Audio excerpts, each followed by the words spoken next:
I'm Laura. And I'm Andrew. And here's everything you need to know about what's going on at Emergence. So what a great night we had on Wednesday as we kicked off the season of Lent at Worship Night.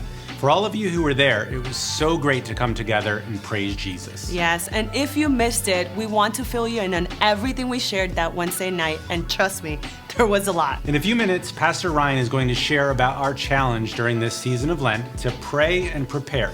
But we do have lots of info about what's coming up for Easter.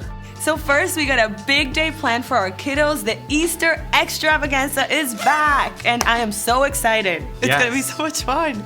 It's been a few years, but we're going to pull out the eggs, fill them up, and get ready for Candemonium. Candemonium!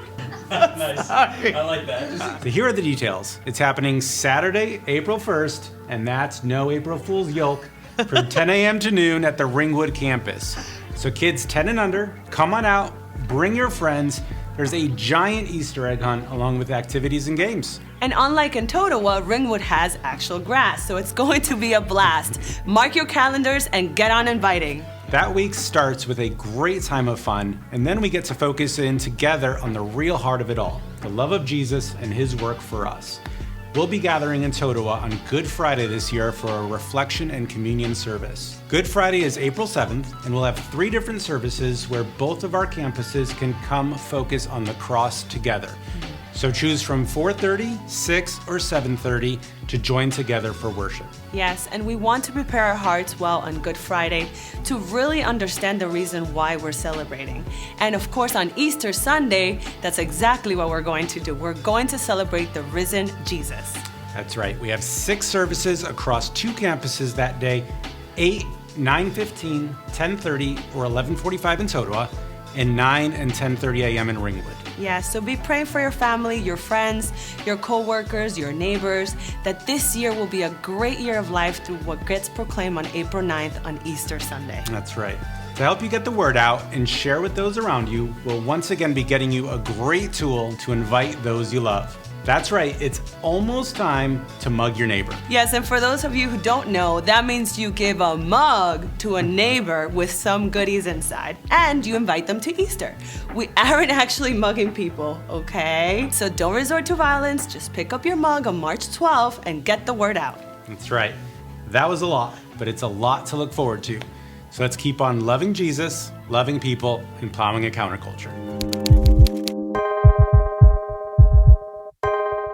All right, welcome back to Communities, and hope you guys are enjoying our study through Genesis. And it's been a lot of fun walking through the first couple chapters and just seeing God's design and how God made this world good, gifts like marriage, sex, work, just the dignity of humanity that God gives to each person. And yet, over the last 2 weeks, we've been looking at it all fall apart because of sin. It's not that the world isn't still good and isn't God's good gift to us. It's just that now everything is not what it once was. It's marred and distorted because of the consequences of human sin. And we see in these chapters that this really is the root diagnosis. When someone says, what's so wrong with our world? Why is there so many things broken?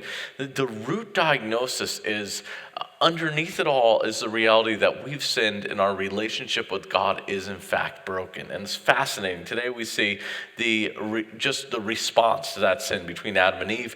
We see the consequences, and we see the ultimate just hope and really the hero of the whole Bible. And we saw Adam and Eve hide, and we saw them blame, right? The very first thing they do when they sin, they hide from God, they hide from each other. When God comes to them, they blame each other, they blame God, they blame the creation, they do everything but take responsibility for their sin. And yet God's a good, loving Father. He still comes and pursues them, He still covers them, He still offers them the promise of Christ. But I want to talk today a little bit about just the effect of what it looks like when we sin, when we hide, when we blame. This really is the pathway to never changing.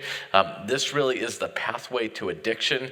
It really is the pathway to getting stuck in your life. When we fall into sin, the appropriate response should be confession, bringing the sin into light, confessing to God, confessing if we've hurt someone else in our sins. And yet what sin always wants to do, ever since the fall, it wants us to hide, it wants us to blame.